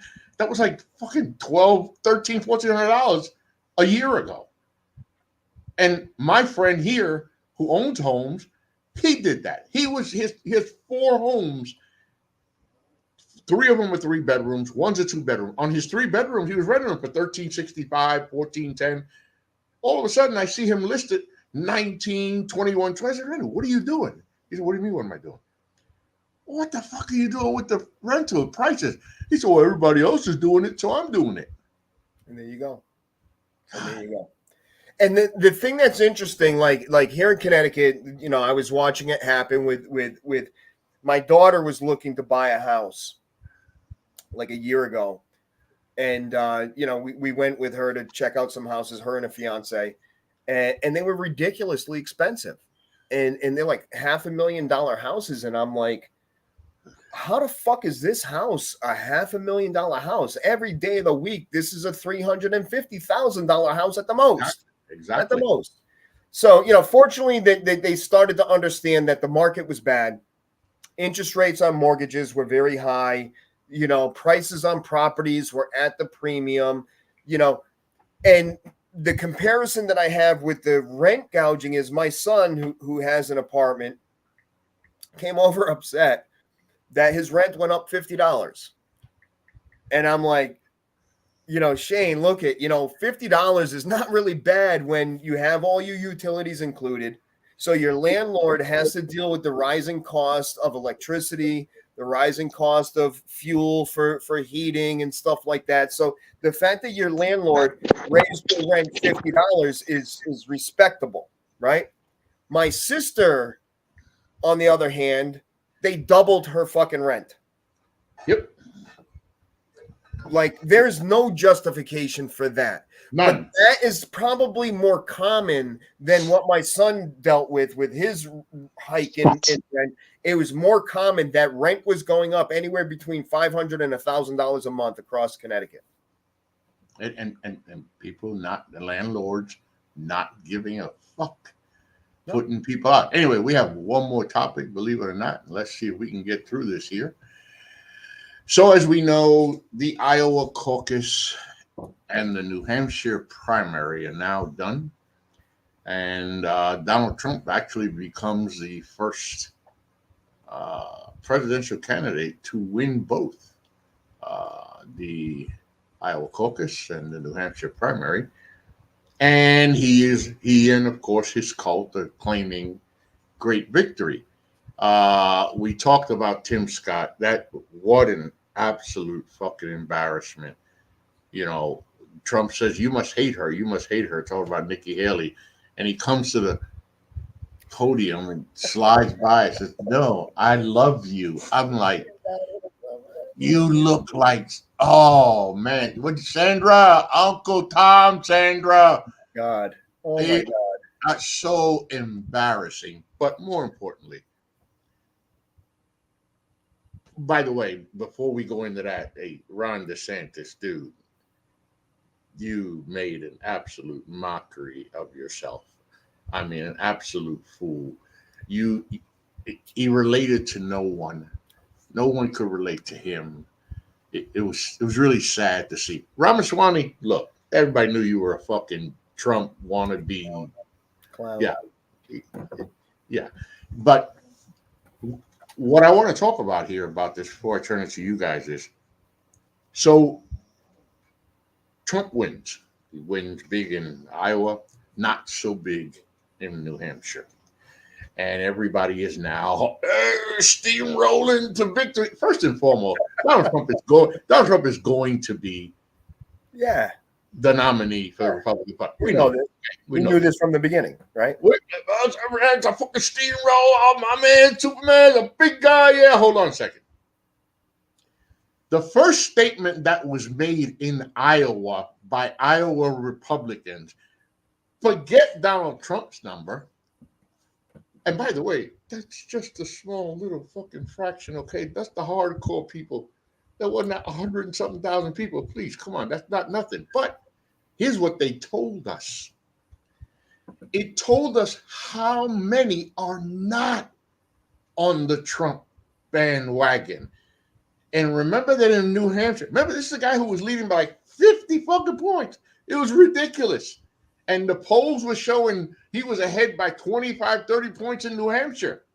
Beat Nikki Haley by 11 points, okay? 11 points. New Hampshire then turns around and shows even more how many Republicans have turned away from Donald Trump. And Coach, we talked about this throughout the presidency of Biden and the, looking ahead to Trump running, that the question being, and you have made a great point of saying, how many voters he's lost since 2020. That's going to be the question. He's not going to get 60-something million votes anyway. I just can't see it, Coach. No, and I think, starting with Iowa, right, which is clearly a red state. I don't think it's ever gone blue. Yeah, clearly. what you have there, you have Donald Trump breaking 50% of the Republican primary vote, okay? Which to him is a great accomplishment. He was really begging for that 50%, you know.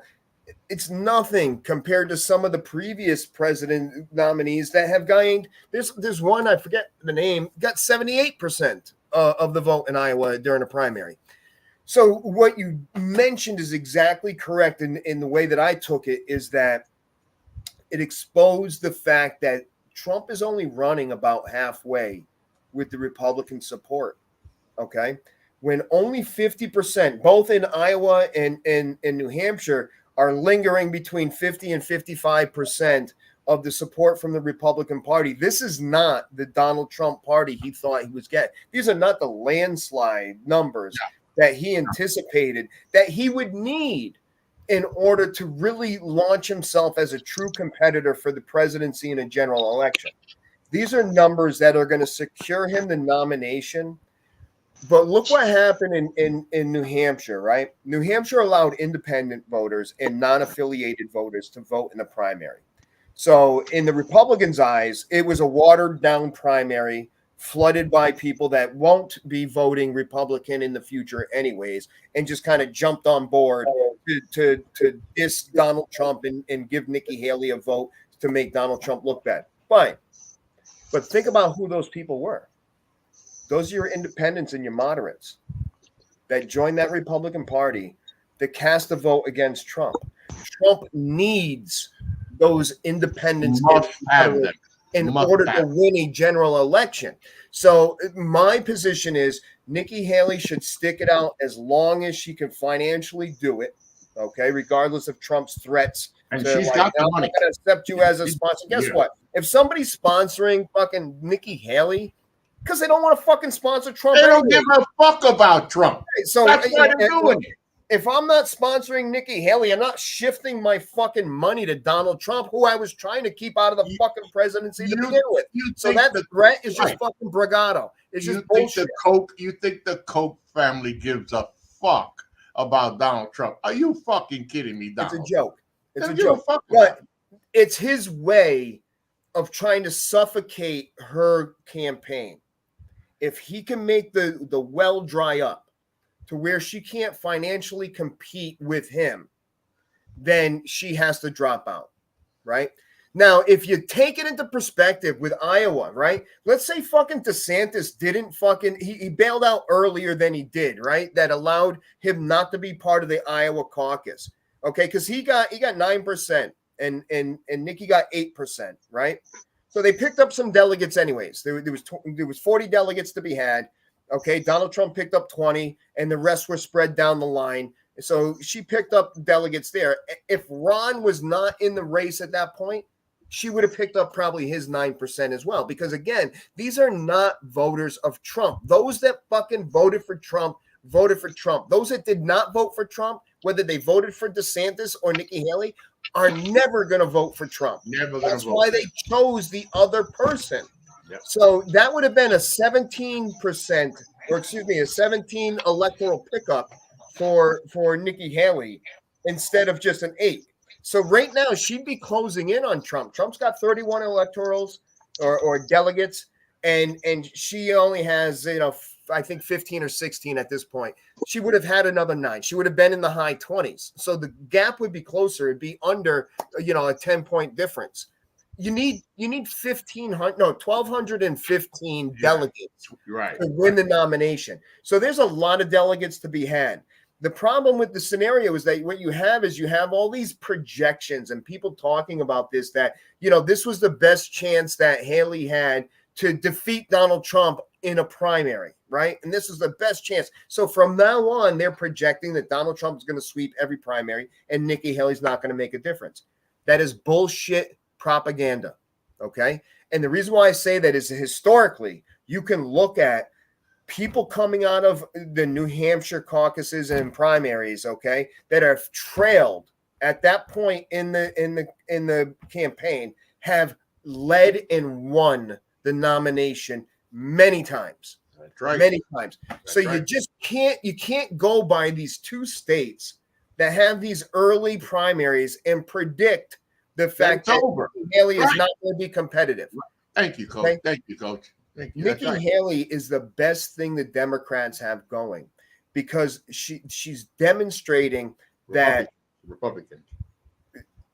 Well, here's my point with Nikki Haley demonstrating that Donald Trump is not as secure as he thinks he is in the election and is failing to draw in that middle ground, independent, moderate, conservative, centrist group that can go either way. He can't pull them in. He's not getting them. He has a 40% base in the Republican Party and is only pulling another 15% from the 60% that's available. He is not well supported in the Republican Party. Now, the question is, and you can see this in a lot of exit polls and stuff like that, the question is, do people that are dissatisfied with Trump that cannot vote for Nikki Haley because she's not going to be the presidential elect nominee, do they vote? Because they hate Biden, they hate Trump, do they stay home? And that's my question is how many people, Republicans, independents, that are dissatisfied with Biden but can't stand Trump are going to stay home rather than cast a vote and those are and all, just and throw it out to the wind. And those are all lost votes for Donald Trump. Absolutely. Lori? Absolutely. Yeah, I'm here. I've been having nothing but problems. I'm hearing you guys. Yeah. You know, I know how to fix the problem. I know how to fix How? it. You turn the camera on. Yeah. Okay. No, see, if I try to enter the studio again, it's going to double me up again. So I'm not going to do that. So I can't see you guys. I can hear you, and I agree. I personally, I want to see her stay in the race. I really do. Agreed. I just want to see. I want to see her screw him up a little bit. I want to see him get angry about it.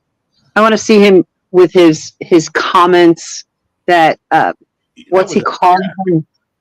You know, Victory speech. Yeah. You know, that's exactly what I told my wife about this situation with Nikki Haley. He's going to get ugly and he's going to get disgusting when it comes to Nikki Haley. Okay. Nikki Haley is a respected woman. Okay. I'm sure that people that otherwise don't care about voting for her or whatever find her to be far more reasonable, far more grounded and down to earth than Donald Trump with his wacko fucking existence. Far more fit. You're going to go out and you're going to slam this woman. You're going to debase her. You're going to disrespect her. You're going to shit on her. And how are you going to turn around and say that you're for women's rights? That you respect women and their needs, and that you can't have it both ways. He's just going to expose the Republican platform as an anti-hate women platform. That's what he's going to do. And his only way to try to overcome that is to put in a female as his representative as the vice president, right? So that's how he's going to try to balance it. You know, we're not against women. See, but who did he get? He got some person, if he goes with a woman, that is going to do nothing but parrot his things.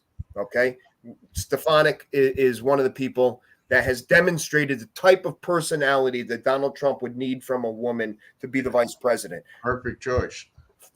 However, not attractive enough. Donald Trump needs to be seen with an attractive woman. He can't be seen with some frumpy girl from, wherever. So the other option comes down to Carrie Lake, right? Who's just as much a Trump sucker as Stefanik, just hasn't been as vocal recently, but is right in there. So you're looking at Donald Trump is going to have a sexist pick for that, or he's going to pick a man, which is not going to help him. And worst case scenario, what if he fucking did?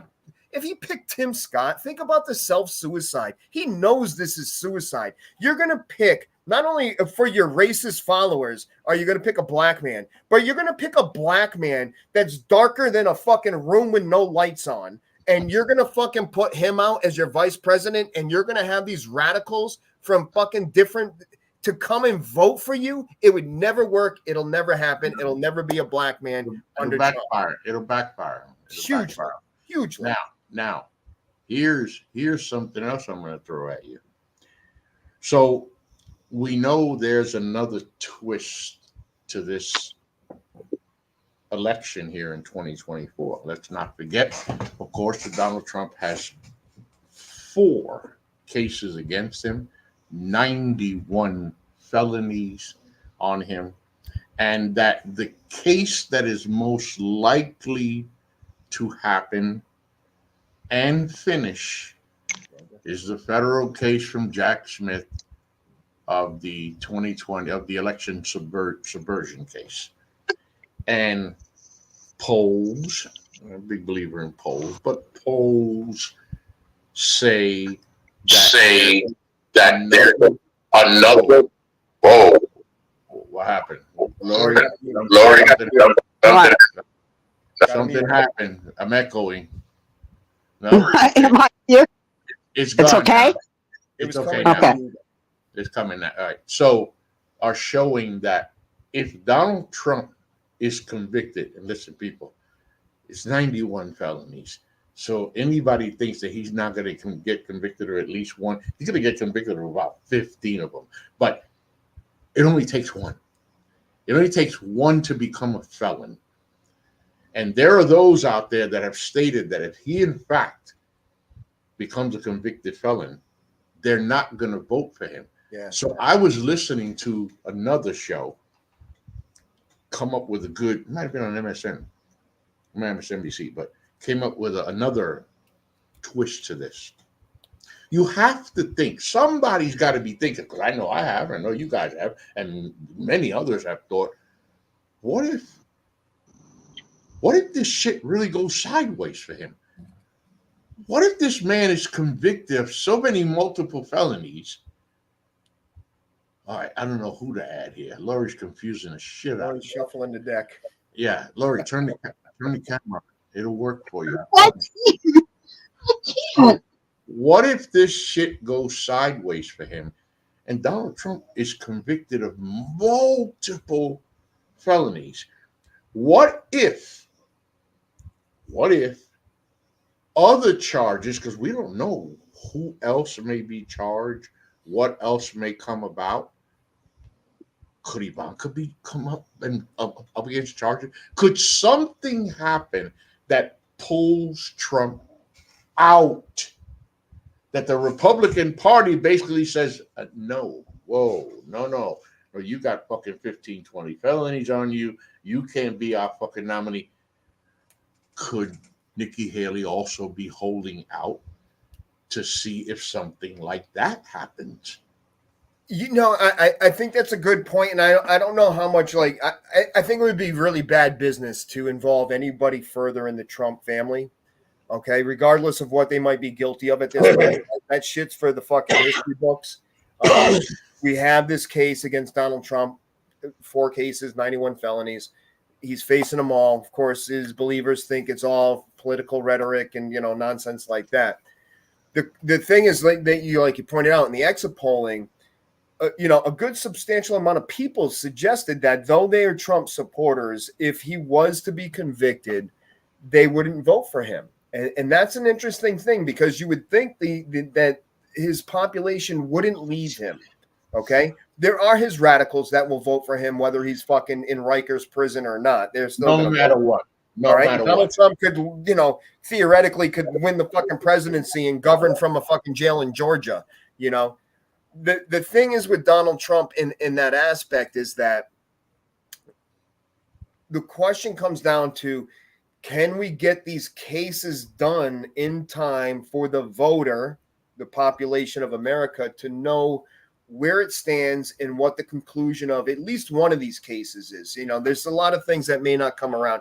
I don't think his followers give a shit about E. Jean Carroll. I don't think they give a fuck about the case in New York over the tax fraud. So you got this guy, he's obviously a sexual abuser, history of fucking womenizing, history of being crude about women and stuff like that. They don't care about that. Okay. Though they're the religious right that save God and Jesus is everything. Incredible. Right? And so you have that. Then you have New York, the fraud charges that they've basically created this narrative that it's all nothing but political attacks and shit like that. The bottom line is he fucking cheated people. His argument is, well, who got hurt by it? You know, like the bank got paid their money. You know, the insurance company didn't have to pay anything to protect my properties. I don't care how they listed them. But he doesn't understand the concept of fraud, apparently, you know. And that's what fucking con men don't understand is the concept of fraud, because they're constantly trying to con you into believing that they're not fraudulent. This is their fucking game. So the two that really matter are the one in Washington with the election, you know, interference and trying to overthrow the peaceful process. Certainly, the question comes down to the aspect of, is it considered interfering with a federal proceeding to interfere with the count, the electoral count? Because this is their argument. They're not, as he's got the dumbest fucking lawyers in the world. Right. So they're not arguing whether or not Donald Trump is fucking guilty of any of this stuff or not. They're arguing a detail of it. Like, you know, well, really, was he really saying this in an insurrection way to go storm the Capitol? Well, yes, he fucking was. We saw him say it. You know, give him hell. This is war. Giuliani on the stage. You know, we got a trial by fire, all this shit. What the fuck kind of message is that supposed to be? I'm going to go to the Capitol with you. You know, we got to fight.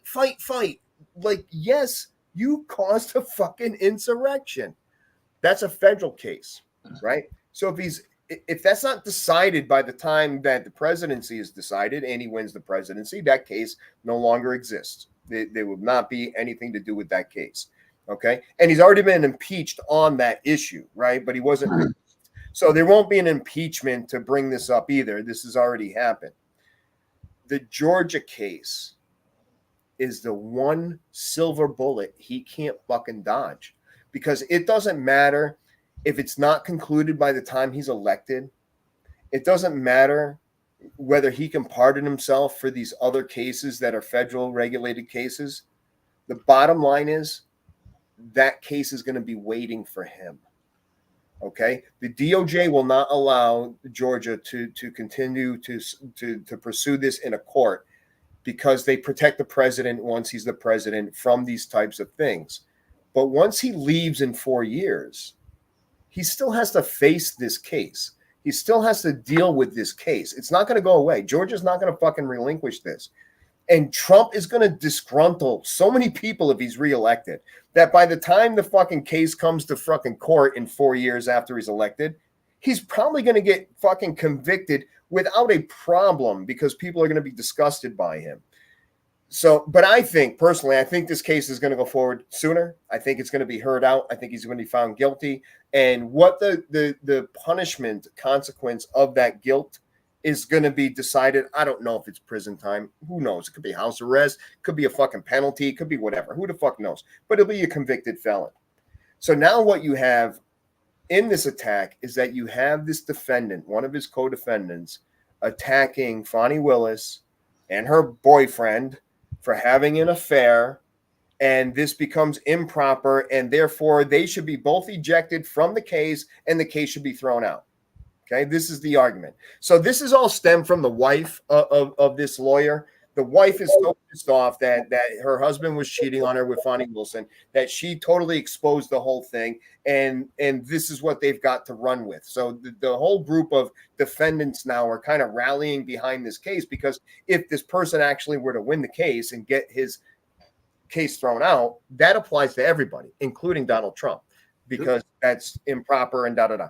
The problem with this whimsical attack is it's media fodder, okay? There's a law against two people dating each other, whether one of them's married or not. She didn't break a law. She didn't violate a policy. She didn't do anything wrong other than to friggin' sleep with a man who is married. That's wrong enough, okay? That's wrong enough. I feel for the woman. But it's got nothing to do with the case. Right. Here's the thing.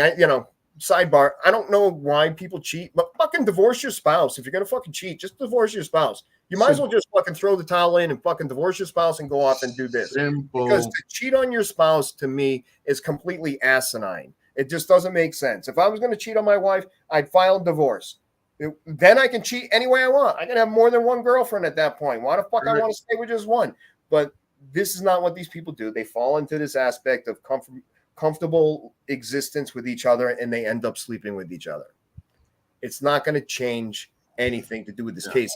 But for Fox News and the right-wing media, this is exactly what they needed. Yeah, that's what they needed to feed the base. That's what they needed. So as we close it out, Lori, you've been having problems, so I'll go to you first and ask you final thought. Well, this was aggravating for me for the last topic. I wasn't able to participate in it because I was having problems. But my last thoughts, I don't really have much tonight. I don't have much tonight. I just want to see the primaries continue. I'm hoping I get to vote in it as a Republican. So, so I'm just hoping Nikki Haley stays in. That's my final thought. Coach. You know, I was going to say something different, but since you mentioned that, I'm going to stay with the primaries. The way to look at it again is that Donald Trump did not fare well against Republicans in Iowa. This is not the same as New Hampshire, where New Hampshire had independents and unaffiliated, and even some Democrats switching party so that they can vote in these primaries. Iowa is an example of the level of support Donald has, I believe, nationally in the Republican base of voters, right? So you're looking at about a 51% hold, okay? In New Hampshire was, I think, 55%, something like that he got. It's telling because it means that only 50-something% of the Republican voters are willing to vote for Donald Trump. So when Donald Trump needs more than that to start with for the Republican voters, he also needs to pull in the independent, the moderates, the centrists, the women vote, all of this stuff. He's got to try to fucking swing into the base numbers. I just don't see it happening now. I know that we've been scared about Donald Trump and his steamrolling effect with people, but really, I don't think he has the support he thinks he has as a presidential campaign. Not, primary, you can fucking pat yourself on the back. In the general, yeah. In the general. It means nothing, But when you get to the general election, I think that you're going to have enough sentimental people that, excuse me, that though they're disgruntled with Biden over the economy, over the war in Israel, over how things are being spent with foreign aid, the border, all this shit, you could complain all you want. But the bottom line is you're still going to be left with two choices when you enter that voting booth, and it's going to be Biden or Trump. And I think people that are going to vote for Trump have already decided that. And I think everybody else is either going to not vote or vote for Biden. We're going to find out. My final thought ends with a question. In law, when it comes to law and crimes, people, they commit crimes and they get charged for these crimes. When you go into court, you are asked to plead innocent, guilty or not guilty. And many people have pleaded not guilty, knowing your ass is guilty, and you work it out at trial, you'll come up with some kind of deal. That's the way the system works. Now, we hear this all the time. The 91 felonies, the January 6th committee was all a witch hunt, a bullshit election interference, all this cockamamie bullshit. So I have two questions. One, so why is it that only Republicans go close to Trump in Trump's inner circle? Why is it that they're the ones that have testified and you fucking brain dead just keep forgetting that it was those people in the party that you're supposed to be loyal to? They're the ones that have testified and given all this information. And two, if Donald Trump is so innocent if he's done nothing wrong, if all of these charges are just made up, and I leave the show with this, then why does he need presidential immunity? I mean, I don't understand that part. If it's true, then you don't need presidential immunity. Then you don't even have to bring that up. And by the way, third question, if you're so innocent, why do you have to delay any trials? I said it before and I'll say it again. Donald Trump, if you're so fucking innocent, come on, speed up all these trials. Let's have them right now and shut us all the fuck up. Because if you're innocent and you can prove you're innocent and you can slide from 91 felonies and be found innocent of all charges, Joe Biden's done. Done. You will win in a landslide, maybe the greatest landslide in American history. But of course, you don't ask for presidential immunity. You don't ask for immunity of anything if you're so fucking innocent. This is Attack on the Politicos. It is the NGSC Sports Weekly Political Show. I'm Ralph Garcia, joined by the coach and Lori. We are so happy you joined us this evening. For those of you that watch, glad to have you here. Please remember the website. It is ngscsports.com, where you catch all of your current content. We don't know if we'll be back next week, but if we ain't back next week, we're going to be back the week after. But if something happens between now and next Wednesday, you best be damn sure we're going to be back here next Thursday to talk about it. Until then. Peace. Good night. Good night.